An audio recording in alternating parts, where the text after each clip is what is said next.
Tax Solutions Now is a complimentary referral service that connects callers to companies that provide tax services. Money matters. If you owe thousands in back taxes to the IRS, how much can Tax Solutions Now save you? I paid less than I owe. That's right, money matters. So call Tax Solutions Now and get the IRS off your back. Since 2014, Tax Solutions Now has been a leader in the tax resolution industry. Remove wage garnishments, property liens, fines, and penalties. Qualify for the Fresh Start program or even uncollectible status. How much can Tax Solutions Now save you? I owed the IRS over $10,000. I paid a fraction of what I owed. Call now to reduce or even eliminate your back taxes. I called Tax Solutions Now and got the IRS off my back. Thanks. You saved us a ton of money. Money matters. How much can Tax Solutions Now save you? Call now and find out. Call 800-683-7377. 800-683-7377. 800-683-7377.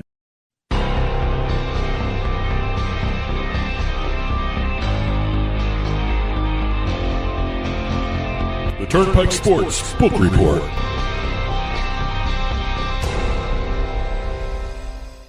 The Turnpike Sports Book Report is brought to you by BorgataSports.com. Your favorite casino is now your favorite sportsbook. Available anywhere in New Jersey, BorgataSports.com. Sign up at BorgataSports.com using our promo code PIKE, that's P-I-K-E. Make your first wager of $20 or more and you'll get $100 in free bets. That's $100 in free bets when your first wager on Borgata Sports is $20 or more. Get into the action with BorgataSports.com. Must be 21 years or older and in New Jersey to place a bet. Terms and conditions apply. Gambling problem? Call 1-800-GAMBLER. Okay, in this week's episode of the book report, we've got our state and national reports to go through. We even have a record to talk about. We have some legislation, tweaks, launches, whatever you want to call them. We also have launches and deals to talk about. Let's start with some of the numbers. Illinois released their March sports betting numbers. Again, we're in May here. They just released March. They released March. Okay, they are always about a month behind, huh? I would say somewhere between 30 and 60 days behind. So if it's else. March, this one should be a big one. It is a big one. Okay, and as I mentioned at the beginning, we had a record to talk about. We are going to be talking about the record handle of $633.61 million in the month of March for Illinois. And I would guess that's all basketball, mostly basketball, I would think. Basketball made up more than half of the total handle for the month. Okay, yeah. $365.7 million. The handle is up 24% from February. Mobile sports betting handle, 96% of the total handle. Almost 100%. Now, it's getting like New Jersey. New Jersey's that kind of a number. Unfortunately, Illinois may not see that number too much often right now because they're going back to the in-person registration for mobile sports betting. Okay. All right. So you'll see a drop-off anyway. April's going to be a drop-off anyway. There's really the March Madness in the thing March, is, and March then February is was Super Bowl. March is usually so good that you can't help have a letdown in April. I don't even know if you should call it a letdown. Just there's really not a lot of things to bet on in April. Honestly, April is a month where I think it's one of the months of the calendar year the state sports betting industry show how strong they really are. Yeah. Because if there's no major events and they do a damn good handle, they actually have a good industry going. I mean, if they drop down like a stone, there's something else going on in that state. I would like to see if April is a big month for futures. You know, you got baseball starting. I wonder if a lot of bets are placed on the futures. A lot of people put futures on the NFL in April. Well, if you think about it, you have the draft. Odds. You have the draft, which also affects the futures for the NFL. But that's also, what I'm saying. I think May here also is an interesting month because you have the schedule released for the NFL with the odds associated with it. Yeah, that's May, right? That's what I'm saying, in May here. Yeah. Yeah, but April is the draft. And also, the start of baseball, the futures. Yeah. I don't know if there's been any study on that or anything like that, but I'm curious to see if April is a big month for future betting. Well, baseball, and you also have the awards, too. MVPs, all that stuff. Yeah, that's what I mean. Yeah. So, and also auto racing starts up, too, in April. So that's also a lot of betting going on. Top 5 sports. Basketball, we just talked about. This is Illinois. This is Illinois still. Tennis, $47.2 million. Hockey, $32.8 million. This is all sports betting by handle. Soccer, $29.1 million, and golf, $10.5 million. No table tennis. Oh, good. Yeah. That's for Colorado and Washington State, or is that Oregon? That's Oregon, Colorado, and I think even New Hampshire had some table tennis numbers. Oh, table tennis action in New Hampshire, huh? All right. Yeah. Let's see. Revenue, $44.32 million, second all-time. Taxes, $7 million, and win rate of about just under 7%. So they did pretty good there. Let's go over into some of the April numbers. We have New Jersey, Indiana, Delaware, New Hampshire, Colorado, Tennessee, Michigan, all reporting their numbers. New Jersey. And this is April, right? This is all April. So we're not going to see the enormous numbers that we saw in March. I hate to say We're this. seeing good numbers, not great numbers. I hate to say this. March. When you look at New Jersey, you always see a monster number. Regardless, it's not going to be record numbers, but they're monster numbers anyway. It's population density. We have a lot of people, and in also New Jersey. we have still have the New York influence. Sure. Too. Well, New Jersey, the most interesting stat about New Jersey, if you're in radio, if you're in advertising, and if you're in sports betting, New Jersey has more people per square mile than any other state in the union. So, a 5,000 watt radio station will reach more people in New Jersey than it will in Nevada. So, but because there's more people. You just picked a state that's all desert. Well, course, I mean, yes. I'm just saying, I'm trying to tie it in with sports betting. So there's more people per square mile in New Jersey than any other state. That's why these numbers are big in New Jersey. Well, here, I'll set the stage here. The record handle for New Jersey happened in at the end of December 2020. Record handle $996.3 million. They just missed $1 billion in handle. April sports betting handle was $748 million, and there was nothing going on there. And they're saying that's a letdown. That's a letdown. Well, you get used to it. Compared to March, tell us what March's number was. March was $859.6 million. That was pretty big. February was $743. January was $958.7. But you got to remember, January is affected by the Super Bowl. Sure. That's all. I would think Super there's Bowl more betting in the Super Bowl in January because the Super Bowl is February 3rd. You only got 3 days of betting on the Super Bowl in February, but you have a whole month in January. And you also got to look at and you got the playoff games. The playoff games are rabid sports fans right there for them. Speaking of playoffs, the hockey playoffs have started, and basketball starting NBA's up. Close, I'm very, very interested in the the betting lines coming up. Well, online handle New Jersey, like I just said, the total handle was $748 million. The online handle was $681.177 million. Okay. 91% of the overall handle. Still, showing the mobile betting is the way to go for states who don't have legislation in place, don't have an industry launched yet. Mobile you have to have. Mobile is so important to a state. There's nothing like betting laying on your couch. You're there, your phone's there, you throw a bet in when you're watching a game, and you know what that means? It means tax dollars for the state. Well, you know what's better than betting from your couch? Being able to sign up from your couch. Yeah, well, that's another thing where Indiana, Nevada, Illinois, and Nevada, you got to listen. You may want to drop that in-person registration. I hit on that before, but okay. Online. Okay, gross revenue $54.8 million for the month. This is Jersey again. This is still Jersey. Year-to-date gross revenue $244.2 million. Year-to-date handle $3.31 billion. Billion with a B. Wow. Online handle year-to-date $3.04 billion. When New Jersey released their reports, they had the year-to-date top sports by handle. Basketball, $1.26 billion. Mm-hmm. The other category, which is it's a catch-all thing for like a lot of other different sports that are out there. They had $843 million. Parlays accounted for $735 million of the overall handle year-to-date. Football, $275 million so far. And let me year to date. And let me tell you something. In New Jersey, I think those numbers will be going higher if what I'm hearing happens, and that's with regard to the college and universities. I don't know if you're going to hit this at all, because I know that's been in the news. You're going to talk about the New Jersey college and university referendum. We talked about that last week. Okay, I didn't know if you were going to talk about it again this week. But no, just to refresh refresh everyone's memory, in New Jersey, you are not allowed to bet on a college or university that is located in your state, the state of New Jersey, and also you cannot bet on a collegiate activity that occurs in the state of New Jersey, and it looks like that might be overturned. So, which I'm very curious to see how that affects the handle. Well, and it'll go to a ballot. It'll go to a ballot. Yeah. So, if it goes to a ballot, then it's going to be overturned. Yeah. As far as individual properties, Resorts Digital led all casino sports betting revenue with almost $12 million for the month. This is Jersey, right? This is still Jersey. All right. Meadowlands led all racetrack sports betting revenue with $29.14 million for the month. Year to date, they brought in $134.4 million revenue. Mm-hmm. Taxes online generated $6.2 million. Retail about $590,000. Year to date so far, the industry's brought in about $30 million in taxes. Great. Over in Indiana, I reported April handle. We're in April.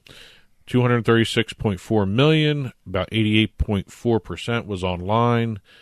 Revenue of approximately $20 million. Top sports, again, basketball, $76.1 million. Parlay second with $60.44 million.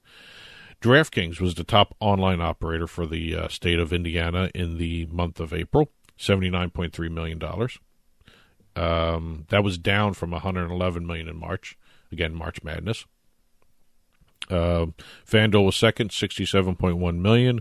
And on the retail side, the Hollywood Lawrenceburg Casino, which is the closest casino to Cincinnati, Ohio, led the retail market with $8.4 million handle. Great. In the month of April. New Hampshire, the lottery reported that the sports betting handle year to date has exceeded $500 million. Wow, pretty good.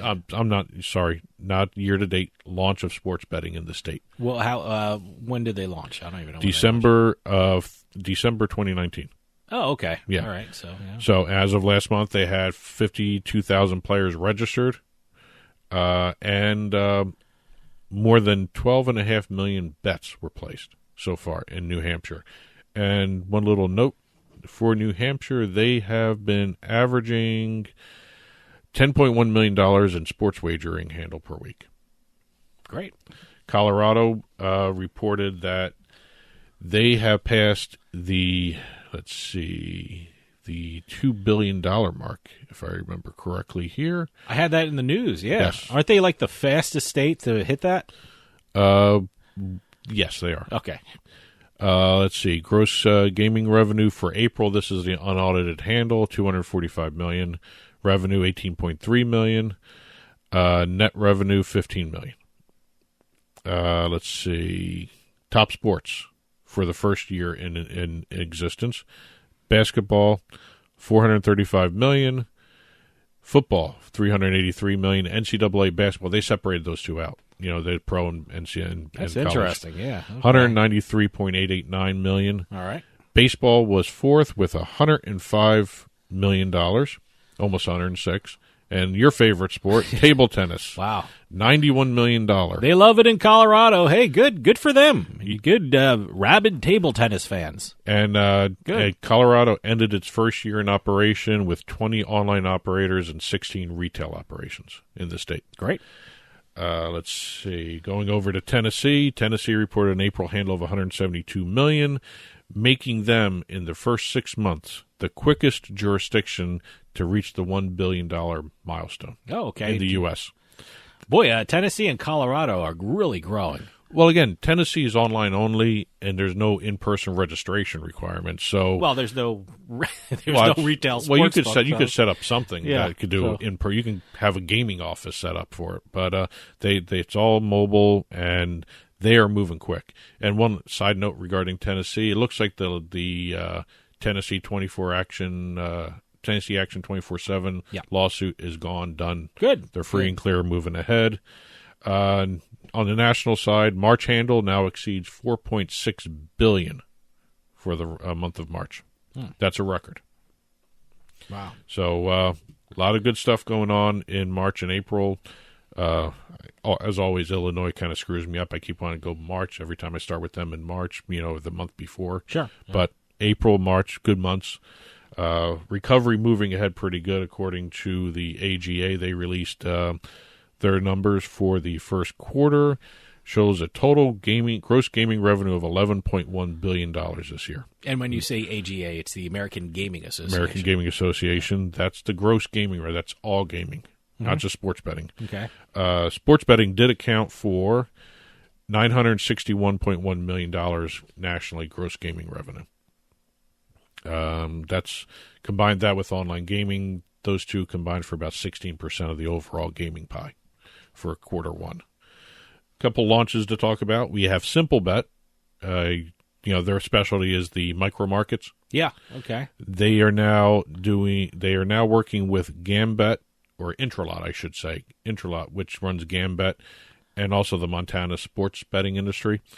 Montana Sports and Washington, D.C. Gambit are now doing micro markets for MLB, Major League Baseball, and National Basketball Association games.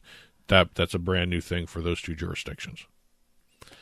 Fubo TV announced in their earnings call that they will be launching the Vigtory online sportsbook in the final quarter of this year. Vigtory. Is that what? Vigtory. You know, like the Vig? Okay. Yeah, I understand that. So. Vigtory. Indiana, Barstool Sports got their go live authorization May 18th, so they're live in Indiana. Also, Indiana, I think we talked last week, Tennessee allowed a local MMA outfit to be bet upon in the state. Yeah.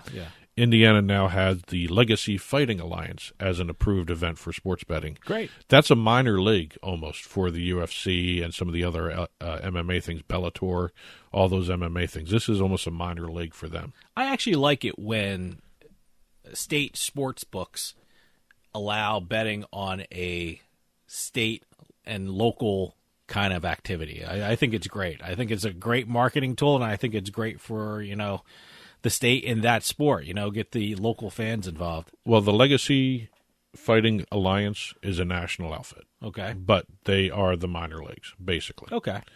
I'm sure they're not going to like you saying that. But oh, no, they admitted that? They say it in their press material. Okay. They're for fighters who want to showcase their skills for some of the major things. Good. I mean, they do well on their own there with the Legacy, but they are basically a minor league for the main MMA outfits. Legislation, we got a couple interesting little things here. Connecticut, the lottery is moving closer and closer to picking their sports betting partner.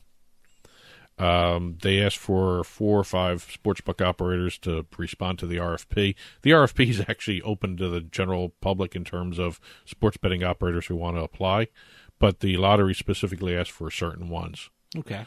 They also clarified some of the other portions of the RFP, like minimum capital investment for retail, maximum deductions of annual costs, which affects the tax that the state's going to charge on the operator.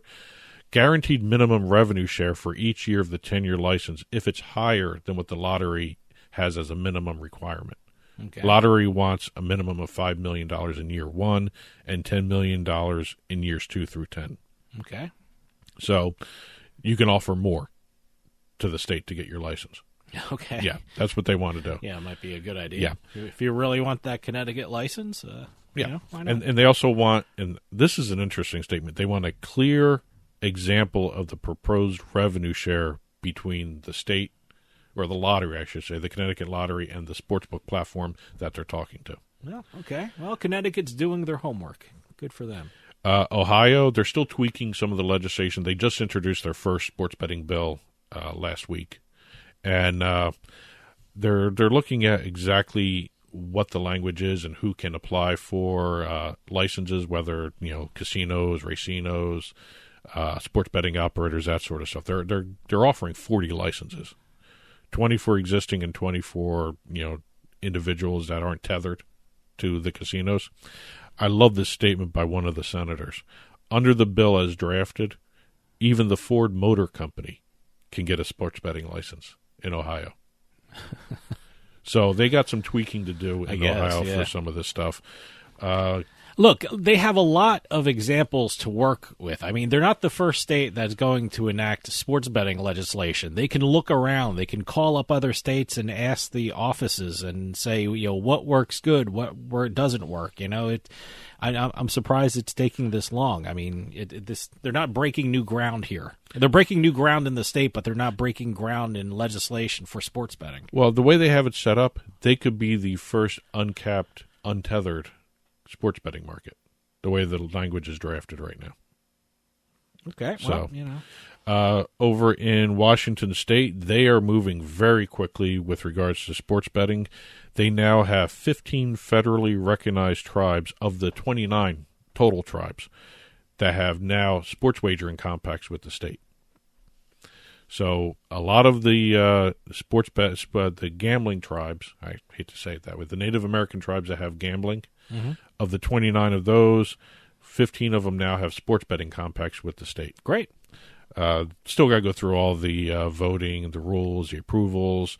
Got to get signed by the governor. Then it's got to get approved by the federal agencies before they can be enacted. But they hope to have at least the rules generated for a public hearing June 10th. Okay. Going over to some deals, and we'll hit these real quickly given the time situation here we have. Let's see. BetMGM is in the news again, like they are almost every week. They have a multi-year agreement with the LPGA Tour. Wow, great. The first sports betting partner for the LPGA. They're going to be featuring LPGA odds in BetMGM's betting menu alongside the PGA Tour, the European Tour. They're not set aside. I finally realized that. They weren't set apart in the odds lists. When you go down the side menus and you see the sports, LPGA was not set aside. So that was kind of interesting. BetMGM will have rights to use the official tour logo in connection with advertising and promotion. They'll also have access to some of their players. Great. WynnBET. WynnBET is probably moving the most quiet but the most aggressive. Because you don't hear too much about WynnBET. I see a lot of their commercials in New Jersey. But you don't hear about them in the news too often. I don't hear a lot about, yeah. They are now, they just executed a multi-year marketing partnership with the Memphis Grizzlies in Tennessee. They just launched 2 weeks ago in Tennessee. They have a deal with the Grizzlies. They're going to be all across the Grizzlies' digital footprint. Wherever you see something by the Grizzlies online or, app-wise, you're going to see some WynnBET stuff. They're also going to get a physical space at the FedEx Forum where the Grizzlies play. What do you mean? Are they going to have a lounge like a lot of the they don't know have? yet, but they are talking about a sports bar type design for this space. Doesn't have an opening date yet. They're planning to have. So they're in discussions right now. They're planning to have it open year round, not just on game days. A whole bunch of media attached to this. WynnBET will be the presenting partner of the Chris Vernon Show, which is a daily sports show. Will be the presenting partner of the Odds Couple, another sports betting show. A great name. The Odds Couple. It's clever. It's a great name for a show. Let's see. And the Grizzlies mobile app now offers fans a free-to-play game function with the WynnBET logo all over it. It's a free-to-play buzzer-beater picks in-app game for prizes and cool stuff like that. Great. Wynn Interactive, staying with Wynn, will be a independent company. They have just done a deal with a German company to create an independent public company called Wynn Interactive Limited. It's going to be trading under the ticker symbol WBET on the NASDAQ. And moving over to Sport Radar, real quickly, they signed a multi-year partnership with the Kyoto News Digital Association, the Japanese news agency. Oh, okay. So this news agency is going to be distributing their odds and stats and data, all that. And also, Sport Radar just secured a data and content agreement with the NBC Sports Regional Networks. So you're going to see Sport Radar helping enhance their broadcast with data, live odds, even some integrity stuff. That's sort of part of the deal. PointsBet did a deal with the Premier Turf Club in Oregon for online horse racing. As you know, PointsBet's now launching online casinos everywhere. They now have an online horse racing deal. And last but not least, Full House Resorts, in their earnings call, reported that 5 out of their 6 sports wagering skins are now up and running in Colorado. 6 will be coming soon. They're expecting a contractual minimum of $7 million a year from all these different skins. And the last skin, Smarkets in Indiana, will launch in the next few months. That's it for this week's book report. There are a lot of stories we did not hit. There was a lot of activity this week. Head on over to TurnpikeSportsRadio.com, click on the blog button. You'll see the print version of the Turnpike Sports book report there after the episode has posted. And that'll do it for us this week. We'll see you next time on the Turnpike.